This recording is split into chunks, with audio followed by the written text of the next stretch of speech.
हूँ सादिया बतूल और आप देख रहे हैं फ़खर न्यूज़ HD। तहरीर पेश कर रहे हैं MD सिंध फ़खर न्यूज़ अब्बास शिराजी। हर कहानी का अंजाम अच्छा नहीं होता। तस्वीर में नज़र आने वाले शख्स का नाम शाओलिंग ली है।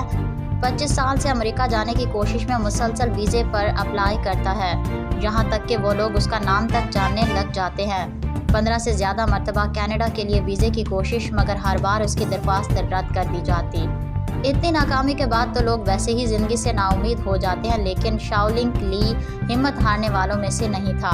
उसने चीनी बहरी फौज से जाने का सोचा, जहां उसे कबूल ना किया गया। पर जब जिस कंपनी में भी उसने दरख्वास्त दी, उसके अलावा सभी दरख्वास्त गुजारों को रख लिया जाता और हर बार की तरह उस बेचारे की किस्मत साथ ना देती। आपने ऑनलाइन शॉपिंग करने वाली वेबसाइट ईबे, अलीबाबा, अमेज़न वगैरह का नाम तो सुना होगा।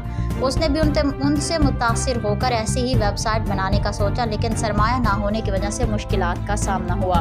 बिलाखिर उसने चोरी चुपके से अपनी बीवी के जेवरात पे ये सोचकर बेचने का इरादा कि एक दिन आएगा जब वो यही जेवरात दोबारा हासिल करेगा और बीवी को लौटा देगा। वो कहते हैं ना, जब इंसान की किस्मत में बदलना लिखा हो तो उसे इब्तदा छोटी नाकामियों से करना पड़ता है, फिर ही इनकलाब आया करते हैं और दुनिया देख के दंग रह जाती है कि बंदा कहां से कहां पहुंच गया। जेवरात बेचकर उसने अपने कारोबार की बुनियाद रखी। दिन रात की मेहनत और मुसलसल जिदोजहद के बाद वो वेबसाइट भारी नुकसान का शिकार होकर बंद हो गई और शाओलिंग ली आजकल बेबी के जेवरात चोरी के इल्ज़ाम में जेल काट रहा है। मज़ीद अपडेट के लिए देखते रहिए फ़खर न्यूज़ HD।